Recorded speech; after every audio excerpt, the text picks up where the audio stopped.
Hi guys! KRC here. For today's video, magluluto tayo ng ginisang sayote at carrot. For the procedure, dapat may sayote, carrot, sibuyas, bawang at syempre ang ating giniling. At syempre, hayan, magic! Nahiwa na namin ang sayote at carrot.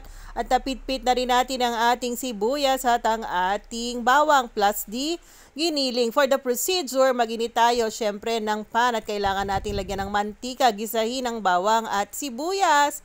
Kailangan maamoy natin ang aroma nito bago tayo magdagdag ng giniling. Ayan. O diba? Pagkatapos, kailangan malutong-luto ang giniling guys ha. Ayan. Pag nakikita nyo na nagmamanti-mantika siya, lutuin pa natin. Kailangan maayos siyang naluluto. At kapag natansya nyo, naluto na, tsaka pa lang tayo mag-a-add ng ating mga gulay, 'di ba? O ha, gisa-gisa. Ayan, makikita nyo naman maglalabas siya ng sarili niya pang mantika. At kapag okay na, ilagay na natin ang ating carrot at isabay na natin ang ating sayote. Ayan, halu-haluin.